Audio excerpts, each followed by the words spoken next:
Okay, so I know I have bedhead and say I don't look well and everything, but I'm really excited because I have to show you. I have finished the scarf, the 5 year scarf.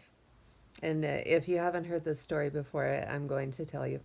I've had MS for about 30 years since I was a kid, but most doctors told me I was just nuts and sent me to psychiatrists and whatever until the day that well, first I bent over and picked up a piece of paper, and that was the last day I walked. And it took 2 years after that, too.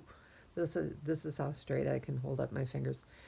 Uh, Before they diagnosed me with MS, they still said I was kind of nuts. Just had a back injury, and uh, anyway, but it turned out no, I had like lesions all over my head and my spine. I'm about to go quadriplegic, and it's really horrible actually how bad my MS is. But uh, yeah, so anyway, I had to basically accept that, hey, you're totally crippled now and you're not going to get any better, and your hands are all screwed up, and life is different now. And so I went from being a person who, kind of did a lot of things, and then I went to being a person who couldn't do anything. So I tried to figure out forever something to do because I couldn't seem to do anything. And so I became kind of obsessed with I need to do a scarf. And so I tried to knit and I couldn't learn to knit because I kept forgetting instructions. One thing they don't tell you about MS, it really affects your thinking. It affects your memory. It affects you get like cog fog, you get fatigue, you get mood swings, you get all sorts of things, perception problems. It's you go mental.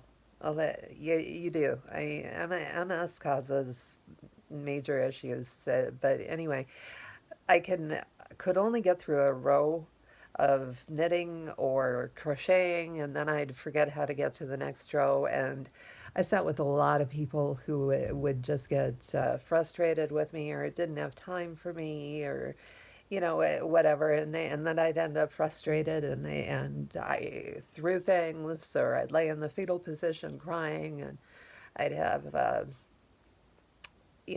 family gave up on me and left me, and I've been alone. I spent a lot of time in my room by myself, and I've just been trying to figure out something that I can do to keep myself busy. My pets keep me very happy. We're about to foster another dog, so I'm looking forward to that.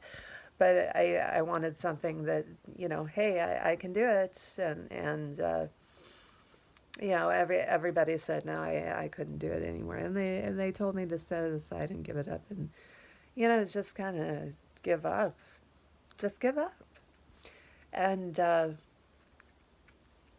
anyway, uh, so I found the loom that basically is for little kids or people with arthritis, and so I made this hot scarf, and it's my first one, so it's not perfect. I mean, the edges are not that great, but it's made by me, and I made it, and I'm dedicating it to my grandma because I loved her very much, and no matter how angry she got at me, she never ever ever turned her back on me, and that's something I'm teaching my own kids, is something you never ever do, because it's just a really painful and mean thing to do to people. And I yeah, anyway, that's a whole different story.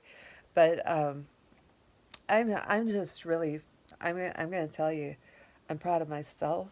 This took me 5 years to figure out how to do this, but I did it.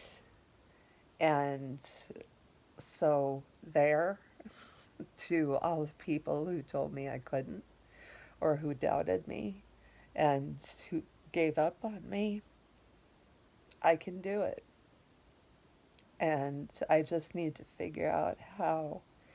And sometimes, I don't care if you don't believe in me because I'm tougher than people think. And I think that's a lot due to my grandma.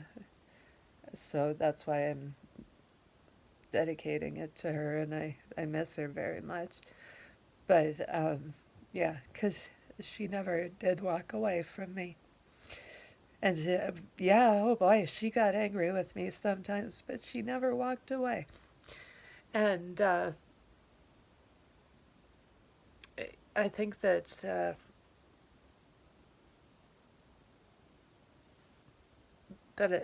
how people should be. And I'm sorry about my bed hair, but I was just so excited that I finished this scarf. I wanted to brag about it to everybody, so I'm bragging. There you go.